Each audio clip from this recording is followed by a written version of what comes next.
Hello, everyone, and welcome to episode 283 of Sold with Updike Pugh. I'm Jeff Updike. I am Weston Pugh, and we are back from vacation, or I'm back from vacation.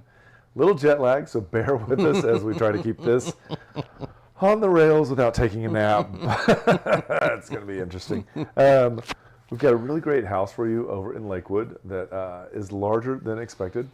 It's 3,600 square feet. It is also on Lakeshore, which is a really prominent street in Lakewood. And in the second half, Jeff, what are we going to talk about? In the second half, we're going to talk about the fall homeowner checklist. This is the big things you really need to do to take care of the house as you head into the winter and the fall months. It is, and it's so funny because it's starting to be fall, stutter stepping. Mm-hmm. I'm like, did we let go of summer already? Yes, we have. You know, meteorological summer starts on September 1st, and ends on September 1st? Yes, ends on, I'm sorry, summer ends on August 30th, excuse me. Okay. 30 days is September, April, June, and November. Okay, August 30th. And then at that point, we begin losing 2 minutes of daylight per day. I can totally tell. Yeah. Pickleball in the morning is already dark, which is weird. So what we're going to do is, before we get started on that, let's talk about some of the things that we found online that we thought you might also find a little interesting. So this first one is a real space saver. I love the way this door works. See, it's a kind of a pocket door, but also a flip door. So if you've got a very limited space that it can go back on, it's the perfect install. And then as you look what she's doing in the shower, that turns to a 90-degree side and gets out of the way. I could actually see using that in my shower very easily. I think that as developers figure out these elements and they become more of a common and they hit the price point, we will see these used more often. I believe they would really help out as we try to make smaller places more affordable. Great idea on both of these. Other thing that is happening right now in Dallas is there is a free tree giveaway for Dallas residents. Go online here, the link will be in the comments below. I believe you're going to need a little bit of information, address. Yeah, you have to register code. for it. You need to have your water bill handy because in order to log in, you need to have your account number and then the associated zip code that goes with it. And you've got these 1, 2, 3, 4, 5, 6, 7 distribution points in the city of Dallas. These are distributed November 5th, I think is the date. And you can, when you sign up, you tell them you get to choose your primary type of tree. Zach, scroll down a little bit if you would, because I thought the choices were really good. They've got a Mexican oak, they've got a Chinook oak, they've got a redbud. There's a cedar elm, or not cedar elm, it's cedar elm, and then there's a fifth kind that you can choose from. All really good for the area. It just depends. If you need a large space, the redbud is not the one. That is a smaller tree. Yeah. Really pretty only in the spring. The rest of the time it just looks like a little pony tree. And the others are all kind of slow growers. So, you know, you plant them in a place that you're going to want to look at them 10 years from now.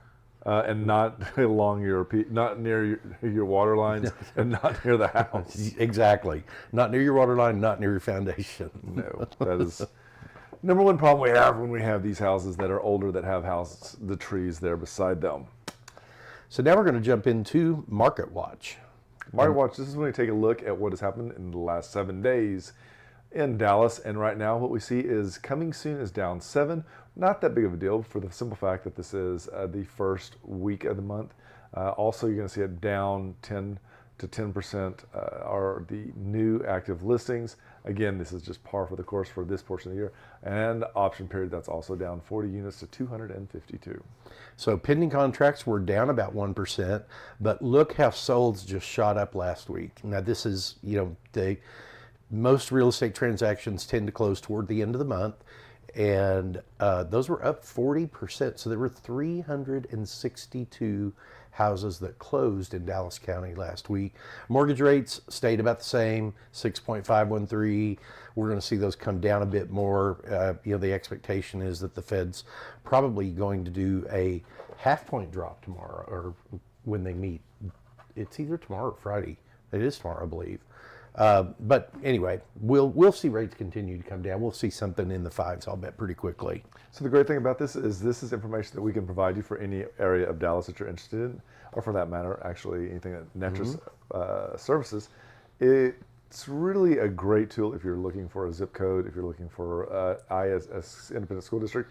Let us know. We can quickly make this happen for you. And let's jump into our property today. So we got a really cool home to talk about at 6514 Lakeshore Drive. This is a really, really great location. It is so sought after. I think you would love to live in this neck of the woods. Yeah. There's just a lot going on over there. You've got such great access over to the lake. I think one of the big benefits of this home is that you are on the western side of the lake already. Agreed. So getting into downtown is super easy. Getting up to Mockingbird is also super easy. It's one of those really great streets that goes all the way across the city. So getting to freeways is easy if you want. Not getting on freeways, you can still get around super easy here. You've got Abrams right there to the west of you. Heading north and south is easy. Once you catch Mockingbird, that's a quick shot all the way over to Love Field. If you're heading over to DFW, jump on 75 and then take 635. You'll be on the north entrance probably within about 30, 35 minutes, maybe a little longer depending on how traffic flows that day. But again, this is also a really strong neighborhood if people work in the downtown area. This is definitely sought after. Great independent school districts. If you are in, that is something you're interested in, Lakewood is one of the stronger areas for an elementary, which is a great feature in the Dallas area. And some of the things that locals know about this neighborhood, first of all, is White Rock Ale House and Brewery. Now, this is, we talk about jumping on the trail, jumping on the North Haven Trail, jumping on the Santa Fe Trail. This actually has a trailhead right out its back door. So there are a lot of people. We weren't biking that day. We just, a bunch of guys went over there to try it out. But it's a really cool place. And as you can see, with football back in season, this is a great place to go and catch a beer and watch a game while you're doing that. One of the other things in this area is a barbecue joint called Smoky Rose. Smoky Rose actually sits across the street from the Dallas Arboretum. And I think not only has it great food, but it is that proximity really does help that stay busy. They've added live music. With that being said, as temperatures cool off, the outdoor seating area is going to be prime. So I would really encourage you to go ahead and book a reservation to make it a best seating and experience you can get. And the last thing that we wanted to talk about in the neighborhood is the Times 10 cellar. And this is a what do you call it, a wine? It's a wine bar. Wine bar, thank you. Talk about it, you've been there a lot. So their newest wine that they have is Sonoma Time. It is great. I've actually had quite a bit. This is a great place. One of the unique features of this is that they actually do not have TVs and encourage lots of conversation. In addition to that, if you wanted to host a party, this is a really great location to do that. They've got a barrel room is what they call it. They also have another feature, another room that's just on the outside, and they also have patio seating. Small bites are also available, but they do allow you to order in. We constantly go here and order Scalini's as well, but their food is really great. Interesting. Yeah. I've been there, I guess, 3 or 4 times and thought it was really a pretty great venue. And Staff is amazing. Yeah. Lots and lots of locals. Go in there, take your cards. You can see people paying mahjong there. It is just, it's really chill. They did a great job with it. Good. So let's jump into our property. So this is 6514 Lakeshore Drive. This is a 3-bedroom, 3 full bath, 1 half bath, 1 car garage that's just over 3,600 square feet, priced at $1.795 million. What great curb appeal. It is. It is a classic, kind of a cross between an American bungalow and a Tudor feel on the house. This is a really great example of the walk-up with the arch entry. This is on the side. This is a lot of times when you see these houses in the M streets as a Tudor, this is actually space that they grab. This set of homeowners decided to leave it as a screened-in porch and add heaters. Makes it a lot more usable all the year round. And coming inside, this is a great view of that entry. Yeah. And as you can tell, this homeowner is not afraid of wallpaper, as you'll see going through. And they've had some really, I mean, they're beautiful selections. Wallpaper is making a comeback. Yeah, and this is the first of 3 different living spaces, and this is a really nice size. I was really surprised to see how large this room is. Really great gas fireplace. It just works, whether it's a family room or if you wanted to make it more of an entertaining room, you can do that as well because of how versatile this room sits. And this house is a little deceiving because, you know, when we were standing on the outside looking at, excuse me, and this house is a little deceiving. When we were standing on the outside looking at it, I did not imagine what was behind it, behind the front wall. But you have room for that full-size dining room. This is a small butler's pantry off of that, which you just don't find in this era of home. No, they've really done a great job of using that also as a small office space. And then you transition into this really large, this is a kitchen combo living area. And it is so well redone. I believe it was redone in 2021. And it has all the features that we're looking for, that buyers are looking for today. Large serving spaces, nice white and bright. And then it has the simple pendant lights, but it can seat 4 very, very comfortably there at the bar. And you've got really good space there for multiple uses, whether you're sitting at the bar dining or you've got you know, something that you're working on that you need to sit down, but maybe you're cooking at the same time. You've got that kind of space built in. And this is stepped over just a little bit on the other side of the furniture so you can see how big that room really is. And the can lighting really does add great light right where it needs to be. And so we saw in the previous picture that Jeff was talking about how you had the stairs that went all the way up to the 2nd floor. But from here, there is a bedroom there on the left-hand side. That's the downstairs master, and this master is a really great configuration. Here in the corner, it's allowed to have 3 windows. Nice large light, which as you can see here, they've actually gone ahead and added blackout both curtains and also blinds, which is a real strong value add when it comes to sleeping. It transitions and you turn here, you can see how it's easy to go into the master bathroom. Master bathroom is a really good configuration. Yeah, it's really pretty. Marble around the built-in tub, the separate shower stall. You have the frameless glass, the nickel satin finishes throughout most of the bath. This vanity I thought was really interesting. I'm guessing that was probably custom built for this room because it fits in so perfectly. Double sinks, and then you step into that really big closet that you saw. This is on the opposite side of the closet. This is the laundry room, and right there, that little the little shower on the right is a dog shower. I thought it was such a great addition. They were really smart. They really did cater to them, the little 4-legged friends. And then you see here up the stairs, they've already got children gates both above and below, carpeted as well, so it's nice and easy. And this is the 3rd living space, which is upstairs. This is one of the spaces that I didn't expect to see. It is so unique to have a 3rd living space. Yeah. And I think with the configuration of bedrooms, it's perfect because it gives them another space. And this is one of the bedrooms that's up on the 3rd floor, or 2nd floor, excuse me. And both of these bedrooms have ensuite baths, and they're done just beautifully, I think. And they are separated by that living area, so if you've got a light sleeper and somebody that's snoring, you don't have to worry about it. Downstairs, going out the family room in the back, you walk onto this paved decking area, which is really great. And as you can see here, this is a real treat because this is a really great extra in this building. This actually is a kitchenette and a full bathroom downstairs. And it adds a lot of versatility, whether it's for guests that are long-term staying, maybe it's a tenant, or even if you have like a nanny, this is a great place for them. And as you come upstairs, they use this as a gym, which I think was very smart. But you've got really great flexibility with this room, and light, bright, as you can see all the light coming through the windows. So this is 6514 Lakeshore Drive. It's a 3-bedroom, 3 full, 1/2 bath, built in 1925, pretty much a full renovation in 2021. 3,600 square feet, priced at $1,795,000, and that's about $497 a square foot. It's a great unit. You are a great home. You need to go see this. If that's something you'd like to see, let us know. We'd be happy to make that happen. We'd also like to say thank you to Garrett Holloway for allowing us to feature this beautiful home. And with that, we'll be right back. Did you know there are a lot of ways you can keep up with us? For starters, every Wednesday at noon, we host Sold with Updike Pew, live from our Facebook and YouTube channels.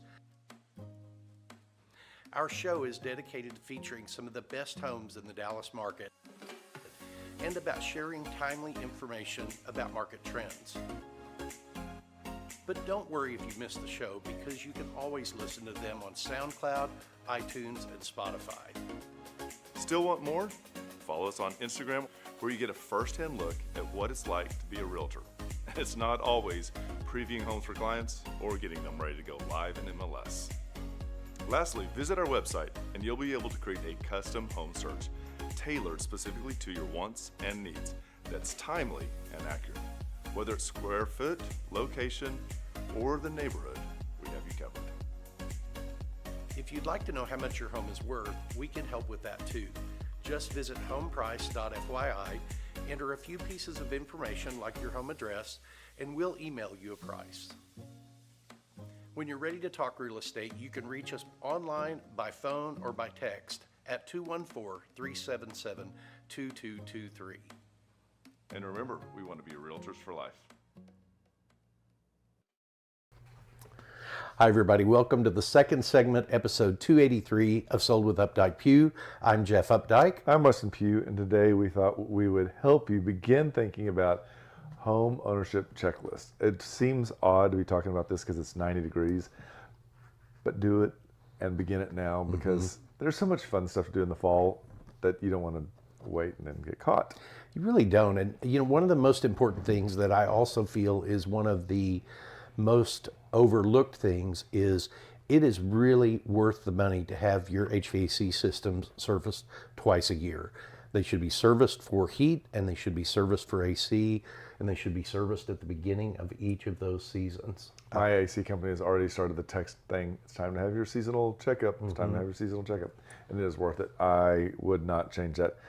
Cleaning your gutters and doing an inspection of that is critical. This is also the time when you need to make sure your downspouts are long enough and that your foundation is being protected. But this is also, I think, what was it, 2 weeks ago we had on that show, the little nozzle you could put on the end of your hose at high power. That's a great time to use this to force everything down and get that ready so that you don't have a backup. I get up on the roof and with my backpack blower.